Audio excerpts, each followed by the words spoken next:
Hey guys, this is Jamie. So today I want to talk about, I guess, an unfortunate loss when it comes to the internet, and obviously I've discussed things like AI, social media, and I do cover topics like makeup every once in a while, because obviously, as you can see, I really enjoy it. So yeah, uh, around today, like it was announced that MakeupAlley would be closing, and if you're not aware, it's pretty much like a review website, which is I never was a part of the forum, so I can't say how much good they were. But I really enjoyed the reviews, and I still would go to sort of read them. I posted some myself, not too many. I talked to like some people there.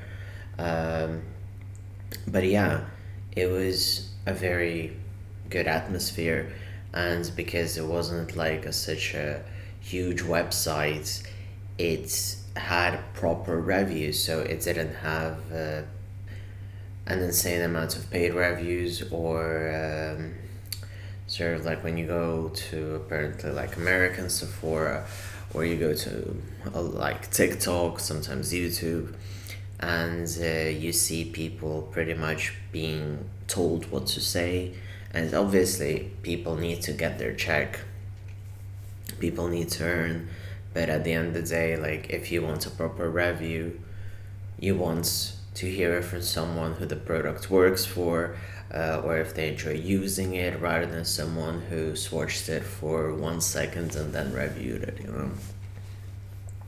So yeah, and kind of the idea was to post reviews of things that you enjoy there.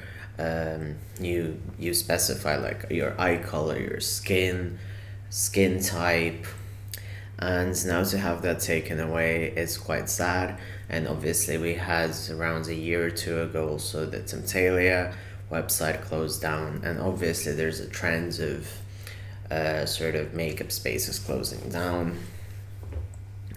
And I personally never understood the hype of makeup TikTok, so I never really enjoyed it much. I just don't feel like you can convey everything in a few seconds video explaining like why you like this foundation, and I don't know, I guess proper written reviews on websites where people were more passionate about rather than selling a product were the things that I really was drawn to.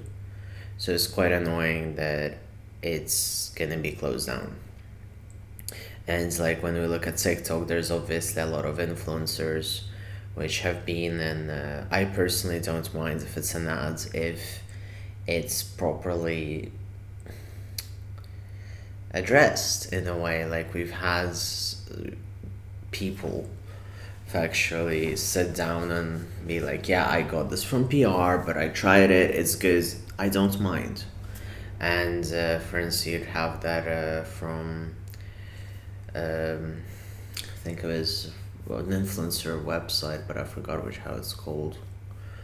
Anyway, so you'd have sort of written, I got this from PR, or I got this item for free, and to get a review back, and there's nothing wrong with that. But when it goes into sort of to make a video in the way the brand wants it, that's where I had kind of draw the line. So that's quite, I guess, the issue that makes me sad. And in general, like obviously, I do work sort of in marketing, journalism, and etc. So I do understand that it's very important to talk about products, to convey them in ways that you enjoyed and very thoroughly. So I feel like TikTok sort of broke the experience into just plain marketing, and with the brands just pretty much dictating it. And in general, we've been, I mean, YouTube even has like way more ads than we ever has. And it's just annoying that I feel like the ads is becoming the content rather than the product being the thing that is driving people. So it's quite annoying. I don't really know what to say other than the fact that I'm factually quite sad about this. Like, I do miss the beauty space being more interactive.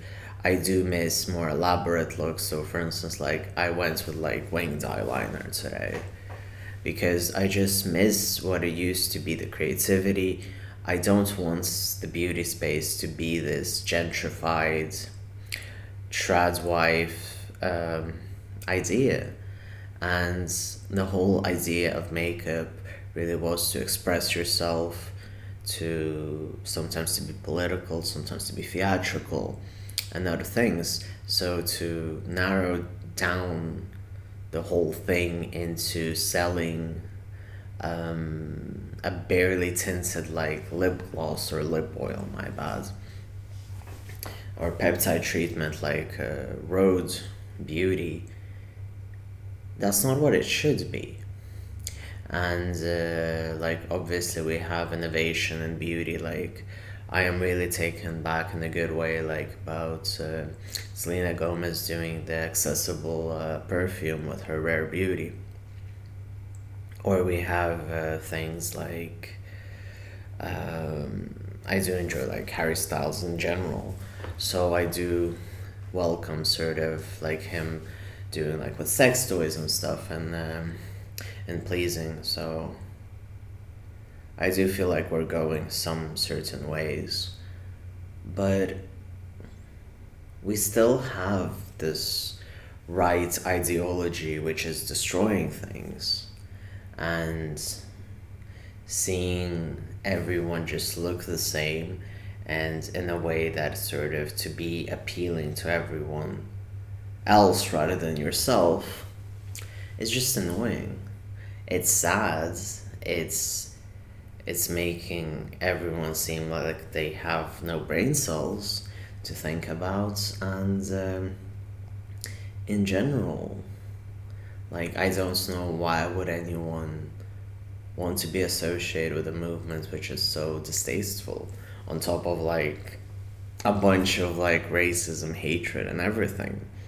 So I do understand that the fact that things like Timtalia or like MakeupAlley closing down is because there is no need for it, because people think that they don't need to know if the, I don't know, what is it, 200 Parmagraph lipstick will be good or not.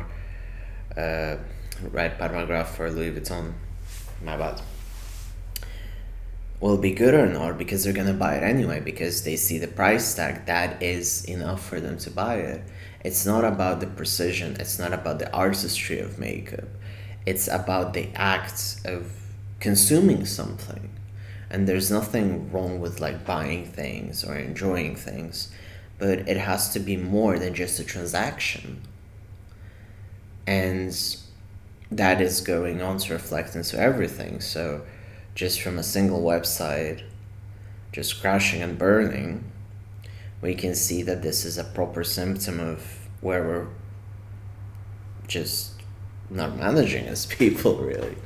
So yeah, I'm being quite moody about it today, but this is really what I wanted to focus on. And I do understand that, for instance, I watch less YouTube makeup videos. I try to watch more, but I don't have the time, and I do understand that I tend to sort of like, I'd rather watch a movie or a TV show, or I'd play some video games, and I don't watch sort of makeup YouTube as much, but there isn't as much to attract me either. And because there aren't any trends or sort of ideas on how to do looks, I end up just like maybe reading a review on some websites like Real Makeup, like MakeupAlley, or just going like, I don't know, Maybelline.com or whatever, just to see if the review is good and if it will work. But no one is looking for application, because no one is going for trends. No one wants to learn how to do makeup. Like if you're just gonna slap chapstick, you don't need someone to guide you through it. So yeah, it's quite annoying, really. And I do understand, like obviously if you don't like makeup, that's fine. but you shouldn't be saying that the only way to do makeup is to slap chapstick or lip oil. So yeah, that's pretty much what I wanted to say. And yeah, sorry, I'm quite tired today because we have like these temperature changes, so like my head is all over the place. I want to say thank you very much for your support. If you enjoyed this video, please feel free to subscribe, feel free to leave a comment, and thank you very much for watching. And feel free to send it to someone to tell them that wearing chapstick but judging others for not wearing your lip oil, chapstick, whatever, makes you a bad person very often. Thank you.